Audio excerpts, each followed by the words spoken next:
Yeah, most modern Kirby games still don't reach the bar that they should be, and I'm not okay with that. Changing that wouldn't exactly be rocket science for this new rumored Kirby game. Let's talk about it.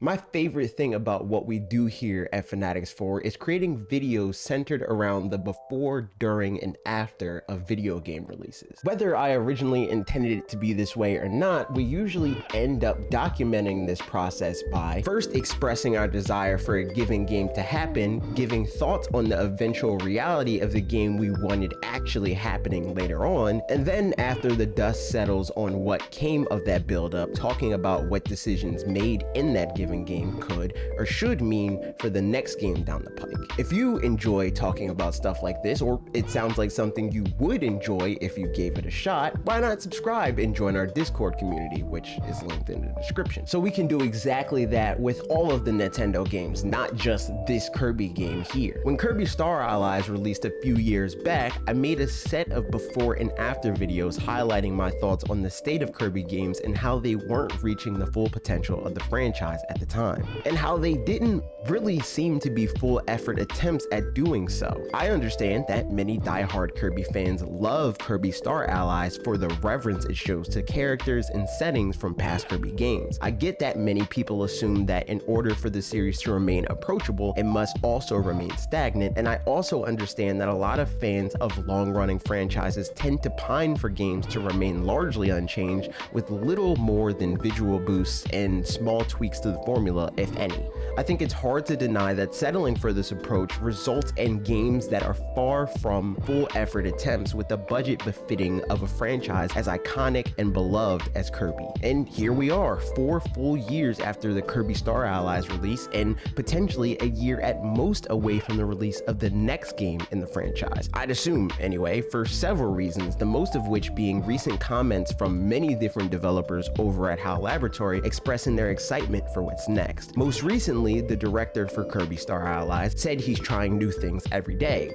which we can assume means that he's trying new things with the new game that they're working on. Or how the lead action programmer said he hopes the next game is the pinnacle of Kirby games. Or even how the design director hopes for a non-action Kirby spin-off game. The latter to me would be least preferred in isolation, but all of these takes combined could result in the best release in the franchise without a problem. Of course, spin-offs can be massive for a franchise when done well. Mario Kart at this point is a much more important franchise commercially than any other vertical in the Mario brand, but a major aspect to that success is owed to the Super Mario sub-series being on the level it is at, and that can be said with literally any successful franchise that has any level of success in the spin-off realm. Kirby getting a more solid foundation in the form of its mainline releases would make people significantly more receptive to the spin-offs. The core Kirby fan base will likely turn up either way, but to be able to truly nurture this franchise, it's very important to appeal to more than just that core. And the thing is, they don't really have to reinvent the wheel to get there. All the pieces are there. The only remaining problem is that all of those pieces are kept separate when in reality, if combined in a thoughtful way, they can result in a much higher quality release. Imagine that if instead of making cooking a key component of The Legend of Zelda Breath of the Wild, it was diluted into a minigame and segmented off in an unrelated arcade mode of some sort. It would no doubt feel cheap and uninteresting in comparison to the version of the game that we got. While I think some of the Kirby minigames have been fun to mess around with from time to time, that time and effort could have been better used making deeper systems for a more ambitious game. And just like cooking in Breath of the Wild or the aforementioned mini games, they don't need to make the game harder or anything close to that. They just have to add to the main game in a way that's consistent with the rest of it, rather than being little more than a footnote that you may or may not ever touch more than once or twice, if that. Maybe that new mechanic takes advantage of Switch specific features like HT Rumble or for the IR sensor.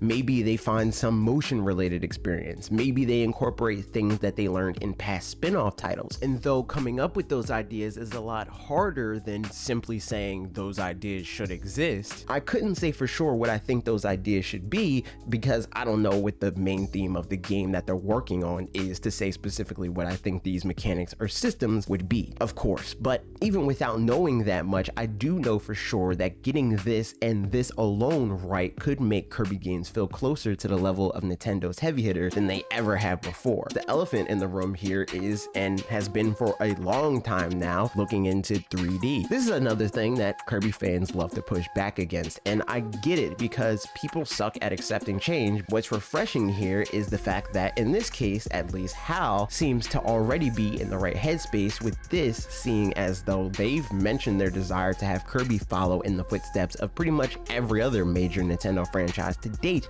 and give 3D platforming a shot. And unlike Donkey Kong, which we have no shortage of videos on at this point, there's already a pretty unanimously beloved example of Kirby making good use of the Z-axis in the form of Kirby Air Ride and its modes. Of course, they couldn't just make Kirby Air Ride 2 and call it the mainline 3D franchise, but they could look at what was done right in, say, the city trial mode and build around that, or potentially, better still, disregard that entirely and build something wholly new. What new copy abilities could HAL Laboratory think up that could only be realized in 3D? How would the existing abilities change to work well in this new context? Would this be a single player only experience, or would they continue moving forward with cooperative play? And regardless of those two separate possibilities, would this game have Kirby as the sole character as a means to focus the game around reintroducing how Kirby controls in a 3D platformer, or would they actually go full on DK64 and use the large cast of decently unique supporting characters in the Kirby universe as justification for multiple playstyles for players to overcome challenges with? How would they approach Kirby's ability to float in a way that wouldn't break the game or make it even more toothless?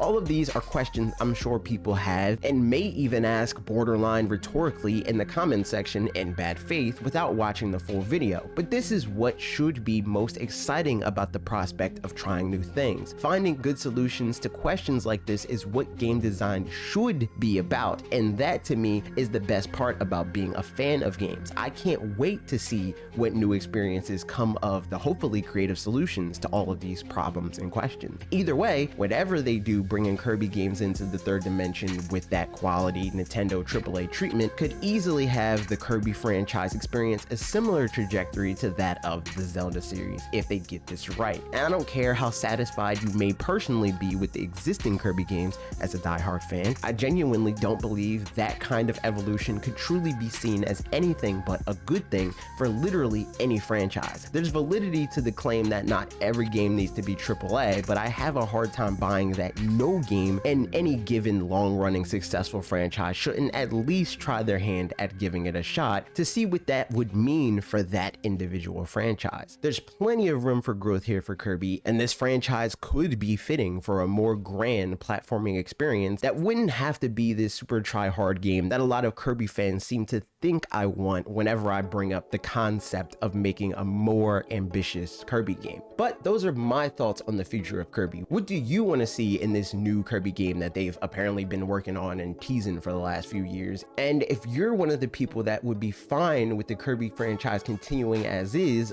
and legitimately believes that changing it could make it worse, why? Thanks for watching. I hope you enjoyed this video. If you did, I would appreciate it if you leave a like and share this video with a friend that also likes Nintendo games and talking about the process of game development and all that good fun stuff. And if you haven't already, be sure to subscribe and ring the bell for more videos like this every Tuesday at 4 p.m. Eastern Time and Thursday at 4 p.m. Eastern Time when Parker is able to return to creating videos. Okay, that's it for me. See you next week.